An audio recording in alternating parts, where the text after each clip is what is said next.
मैं तुम्हारे को गारंटी देता हूं, अगर तुम ये वीडियो पूरी एंड तक देख लेते हो तो तुम ऑडिट में तो फेल बिल्कुल नहीं हो सकते।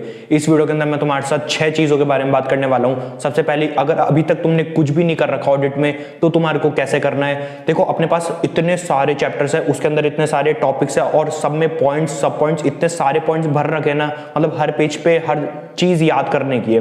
तो उसके अंदर क्या करना है, कैसे टॉपिक्स आइडेंटिफाई करने की, कौन से अपने ज्यादा इंपॉर्टेंट वाले हैं। उसके बाद क्या होता है कि अपन जैसे चैप्टर 1 पढ़ते हैं, चैप्टर 2 पे जाते हैं, 1 का भूलने लग जाते हैं, जब 3 4 पे पहुंच जाते हैं तो 1 का बिल्कुल ही गायब हो जाता है। इसका सॉल्यूशन क्या रहेगा, इतने सारे मतलब बेसिकली इतनी सारी चीजें अपन कैसे याद करेंगे सब चीजों को। और चैप्टर 5 और 9 जो तुम छोड़ के जा सकते हो और जो बहुत बड़े चैप्टर है, उनमें मैं तुम्हारे को अगर सिर्फ सेलेक्टेड टॉपिक्स दे दूं कि यार एटलीस्ट ये तो करके ही जाना, जो कि मोस्ट इंपॉर्टेंट रहेंगे, तो तुम्हारा कितना फायदा हो सकता है। और अपना लास्टली, जैसे मान लो तुमने 5 6 पॉइंट याद कर लिए, हो सकता है तुम वापस उनको जब रिवाइज कर दो तो तुम 1 2 पॉइंट हमेशा भूल रहे हो, उसका क्या सॉल्यूशन है। ये सारी चीजें मैं तुम्हारे को इस वीडियो के अंदर बताने वाला हूं डिटेल के अंदर कि तुम इसको कैसे मतलब इससे बाहर आ सकते हो, ठीक है ना। वीडियो को लाइक कर देना, लाइक टारगेट रखेंगे 501 लाइक्स का। चैनल को सब्सक्राइब कर देना और भी ऐसी वीडियोस के लिए। तो स्टार्ट करते हैं वीडियो। अब क्या करना है, तुम्हें ध्यान से सुनना मेरी बात। ऑडिट के अंदर तुमने मान लो अभी तक कुछ भी नहीं कर रखा, या फिर तुमने कर भी रखा होगा ना, कुछ कुछ पॉइंट तुम्हारे छूटे होंगे, हर चैप्टर के अंदर कुछ कुछ टॉपिक तुमने याद नहीं कर रखे होंगे, मतलब ऊपर ऊपर से कर रखा है, अच्छे से कुछ भी नहीं कर रखा होगा तुमने।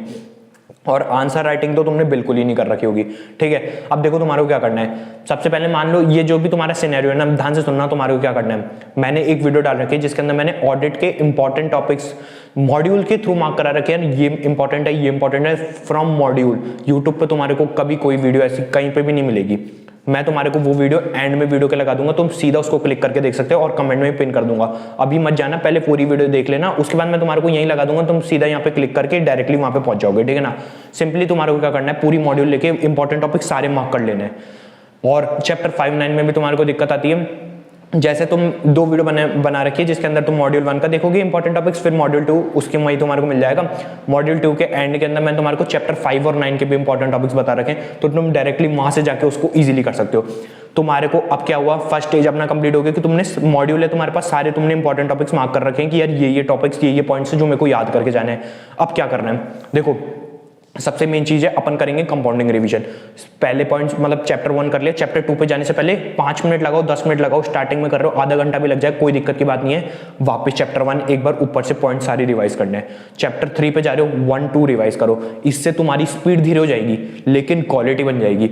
अब तुम इसमें क्या होगा कि तुम जैसे मान लो 10वें चैप्टर पे जब तुम पहुंच रहे हो ना, तो तुम्हारे मान लो एग्जाम से 10-15 दिन पहले तुम पूरा मतलब अपना सिलेबस कंप्लीट कर दोगे, लेकिन तुम्हारा क्वालिटी रिवीजन मतलब तुम्हारे को सारी चीजें आती होगी। ये है मेन चीज। ये नहीं कि तुम स्पीड में निपटाते गए कि यार मैंने अभी तो फर्स्ट चैप्टर पढ़ा है, अरे याद है मैं बस चैप्टर 3 करूंगा ना तब वापस मैं चैप्टर 1 रिवाइज कर लूंगा। उससे नहीं होगा। उससे तुम ऐसे स्पीड में कंप्लीट कर लोगे, हो सकता है तुम 1 महीने पहले सिलेबस कंप्लीट कर लो, लेकिन तुम्हारे को सच बताऊं कुछ भी याद नहीं होगा। और अगर ऑडिट में तुम्हारे कुछ भी याद नहीं है ना, कोई मतलब नहीं होने वाला। मार्क्स ध्यान रखना, तुम्हारे जो नोट्स वगैरह हैं जिससे भी तुम याद कर रहे हो ना, उस लैंग्वेज के मतलब वो डिपेंड करते हो तुम्हारे नोट्स पर। मार्क्स तुम्हारे को आई से तब देगा जब तुम मॉड्यूल के लैंग्वेज लिखोगे। ये बात ध्यान रखना। जब सजेस्टेड आंसर तुम्हें पता है मॉड्यूल के लैंग्वेज है सामने तुम्हारे को, जितना तुम उसको एग्जैक्ट याद करोगे उतना ज्यादा तुम्हारे को नंबर मिलेंगे। ये सिंपल सी चीज है। इसके लिए तुम्हारे को देखो याद करने के लिए मैंने तुम्हारे को बताया कंपाउंडिंग रिवीजन करनी है। अब ये कैसे कर सकते हैं, सबसे बेस्ट चीज में जो मैं तुम्हारे को हमेशा बताया याद करने के लिए, किसी अपने दोस्त को पकड़ो और उससे एक टाइम डिस्कस कर लो कि यार इसमें मैं एक चैप्टर डिसाइड कर लो कि यार मैं तुझसे पूछूंगा तू मुझसे पूछ। भाई टेल एग्जाम तक करो, उसके साथ डिसाइड कर लो कि यार अपन फर्स्ट मतलब पूरे वीक में अपन लोग ऐसे नॉर्मली हर रोज एक चैप्टर डिसाइड, मतलब जो भी तुम्हारे टॉपिक्स है वो अपन एक दूसरे से पूछेंगे। और वीक के एंड तक मतलब संडे को अपन जितना भी अपन ने वीक में पढ़ा वो अपन संडे को सारे एक दूसरे से पूछेंगे। मतलब देखा जाए ना, जो ये फ्रेंड वाली कॉल वाली ट्रिक है ना, इसके अंदर भी बहुत सारी चीजें हैं, तो तुम ये कर सकते हो। सबसे मेन चीज है क्वालिटी याद करो, निपटाने में मत रहना। जल्दी से 5 पॉइंट पढ़े अगले पेज पे, 5 पॉइंट पढ़े अगले पेज पे, कोई मतलब नहीं रहने वाला। 5 पॉइंट को दिमाग में रखना। अब तुम्हारा होगा कि यार तुमने 5 पॉइंट याद कर लिए, अब अगली बार तुम रिवाइज करने जा रहे हो, तुम देखे यार 4 ही याद है मुझे, तो जो नहीं आया ना उसको गोला मार्क करो और हमेशा उस पर फोकस रखना। जब भी तुम अगली बार रिवीजन पे आओगे उस पर फोकस डालो कि यार मैंने वो नहीं पढ़ा, उसको वापस फोकस करना है। ऐसे तुम्हारे को ज्यादा अच्छे से याद होगा। देखा जाए मैंने तुम्हारे को इसके अंदर याद कैसे करना है, ओवरऑल सारी चीजें मैं तुम्हारे को बताता जा रहा हूँ। सबसे मेन चीज यही है, सबसे पहले तुमने याद कर लिया। देखो मैं तुम्हारे को एक बार स्टार्टिंग से बताता हूँ, मॉड्यूल में तुमने सारी चीजें मार्क कर ली और तुमने जो भी चीजें थी सारी याद कर ली और उनको कंपाउंडली रिवाइज भी कर रहे हो, ठीक है ना। ये तुमने कर लिया, स्टेज 2 अपना कंप्लीट हो गया। अब अपना आता है लास्ट स्टेज। इसके अंदर है अपना आंसर राइटिंग। अब तुम्हारो मान लो तुम्हारे को मतलब मैंने बहुत सारे जनों को देखा है जिसको मैं बताता हूँ ना यार ये अपने दोस्त से डिस्कस वगैरह कर लो, तो उसका रहता है यार मेरे पास तो कोई दोस्त वगैरह नहीं है। तो कमेंट सेक्शन के अंदर जाके तुम any study mate for audit for revision जो भी तुम लिख सकते हो, और तुम अपने उस हिसाब से इंस्टाग्राम आईडी वगैरह चेंज करके तुम कर सकते हो। अब तुम नंबर वगैरह लिखोगे वो यूट्यूब खुद ही रिमूव कर देता है, मैं कुछ भी नहीं करता, ध्यान रखना, ठीक है ना। तो तुम वैसे ऐसे कमेंट्स में तुम ढूंढ सकते हो अपने जैसा अगर कोई हो ऑडिट रिवाइज करने के लिए, तो तुम उसके साथ कर सकते हो। अब देखो अपना है थर्ड स्टेज, इस पर बात करते हैं अपन लोग आंसर राइटिंग के बारे में। तुमने पूरी स्टेज 2 तक पहुंच गए तुम लोग, तुमने सब याद भी कर लिया, रिवाइज भी कर लिया। सबसे मेन चीज़ है अब उसको लिखना है। तो तुम्हारे को क्या है, जितने मैक्सिमम क्वेश्चन है उनको प्रैक्टिस करना है। प्रैक्टिस कहाँ से करना है, सबसे पहले मॉड्यूल करनी है, उसके बाद आरटीपी, एमटीपी, पीवाईक्यू, खूब सारी चीज़ें तुम्हारे को पढ़ी मिल जाएगी। खूब सारी चीज़ें उनको उधर क्वेश्चंस वगैरह तुम्हारे को मिल जाएंगे, उससे एग्जैक्ट मॉड्यूल के लैंग्वेज लिखने का ट्राई करो। सबसे बड़ी दिक्कत अब क्या आती है, ये तो तुम्हारे को सिंपल सी चीज़ें सारी अभी तक जो मैंने बताई, इतनी सारी चीज़ें। देखो मेरी वीडियो में हमेशा ये रहता है कि मैं अगर 5 मिनट की वीडियो डालता हूँ ना, इधर उधर की बातें मैं बिल्कुल भी नहीं करता। जो भी मैं चीज़ें बता रहा हूँ, मतलब सोच लो अभी वीडियो 6 मिनट तक की कुछ की हो गई होगी और मैंने इतनी सारी चीज़ें तुम्हारे को बता दी, ठीक है ना। अब ध्यान से सुनना, सबसे बड़ी दिक्कत कहां पर आती है, जो कि आईसीएआई नई स्कीम में जब से आया तब से ये नया दिमाग लगाता है और इसमें बहुत ज्यादा बच्चे अटकते हैं, जो मैं अब तुम्हारे को चीज बताने वाला हूं। सबसे मेन चीज क्या है, आईसीएआई क्या करता है, अब वो डायरेक्ट क्वेश्चन, देखो डायरेक्ट क्वेश्चन आ रहे हैं, उसके अंदर तुमने पॉइंट वगैरह सब याद है, तुमने 5 पॉइंट लिख दिए, डायरेक्ट क्वेश्चन हो गया। अब आ रही है अपने पास दूसरी केस स्टडी आ रही है। अब क्या करना है तुम्हारे को, केस स्टडी कैसे आ रही है, और डायरेक्ट क्वेश्चन को भी कभी कभी वो ऊपर की लाइन देता है, उससे कंफ्यूज कर देता है। स्ट्रेटेजिक मैनेजमेंट में भी सेम है, तुम्हारे को क्या करना है, जैसे तुमने 5 पॉइंट पढ़े ना, 5 पॉइंट के ऊपर जो हेडिंग है, हेडिंग के बीच में तुम्हारे को 3 लाइनें 4 लाइनें मिलेगी, एक पैराग्राफ मिलेगा।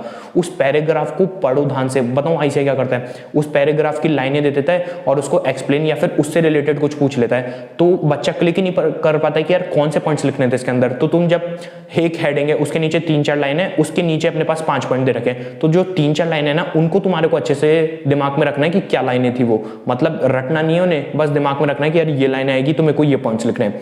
भाई सच बता रहा हूं, इस पे बहुत ज्यादा फोकस करना।